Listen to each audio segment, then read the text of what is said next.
Touting the federal government's response to the novel coronavirus, President Trump took something of a victory lap on Thursday, laying out guidelines for a phased reopening of the country.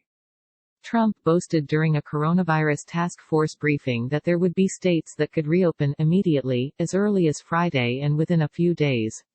After avoiding date targets for most of the briefing, Trump declared at one point, "We're beating the date. I set a date of May 1st. The guidelines suggest that states with a 14-day downward trajectory of cases can start to reopen by relaxing their levels of social distancing. But the guidance doesn't address other crucial targets that experts say states need to consider, such as widespread testing. Despite the campaign-like and hopeful title of the briefing, Opening Up America Again, there's still a very long road ahead for the overwhelming majority of the country. Consider that the 20 states, including D.C., with the fewest coronavirus cases make up just 11% of the U.S. population. States with the most cases and the largest populations will have to act like mini countries. It's going to produce a patchwork of plans that could wind up looking pretty similar to the red-blue electoral maps, and there are still lots of questions. 1. How do issues with testing impact governors' ability to meet the benchmarks laid out in the guidelines? Testing remains one of the biggest problems with containing the coronavirus and allowing places to move toward recovery. Despite Trump's boasts, testing is still not widespread in the U.S. Not everyone who wants a test can get one.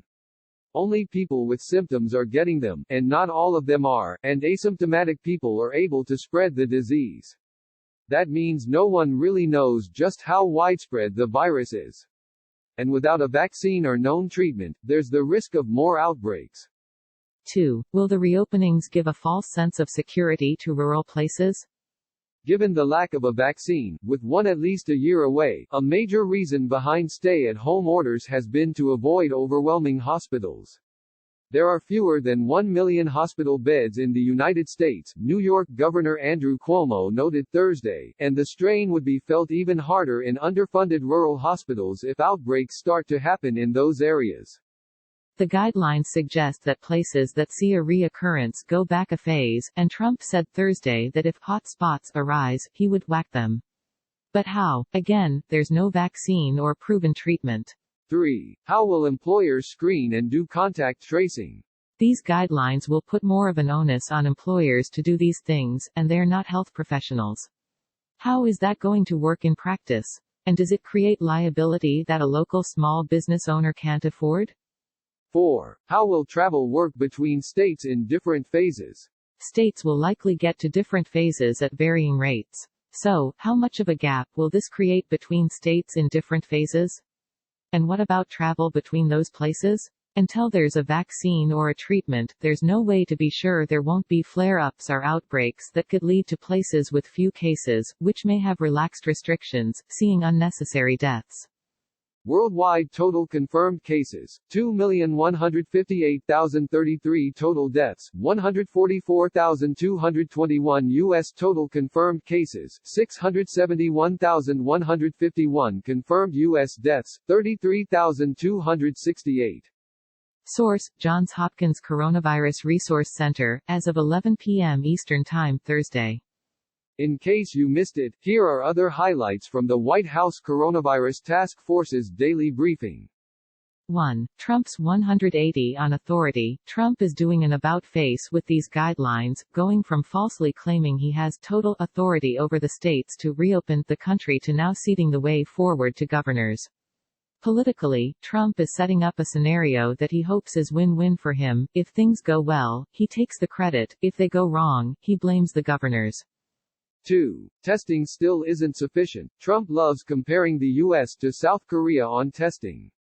We've done more than South Korea, Trump claimed. South Korea's done a good job, but we've done more. The U.S. has now tested more Americans when it comes to raw numbers, 3.4 million versus 546,000, and it is now on par with South Korea per capita.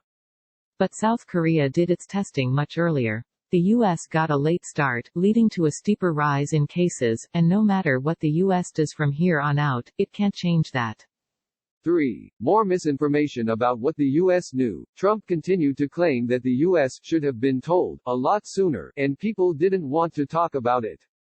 People should have talked about this. It was. And they did. Plenty of other countries and World Health officials were ringing alarms for months as Trump was playing it down. 4. The path to reopening sports. Trump said that at first, sports would likely be participants only. In other words, just the athletes playing each other in games made for television. While it will be odd to see games with no fans, TV is where the money's at. Trump then noted that fans may be reintegrated separated by 2 seats, for example, before getting back to packed arenas. 5. Mixed message to protesters. Asked whether protesters who are against strict stay-at-home measures should listen to local officials, Trump didn't say they should and did not criticize them.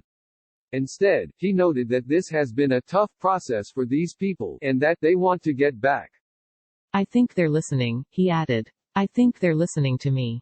That kind of message completely undermines local authority and could only stand to encourage more of these kinds of protests and usurping of orders from governors, when people disagree politically with the authorities.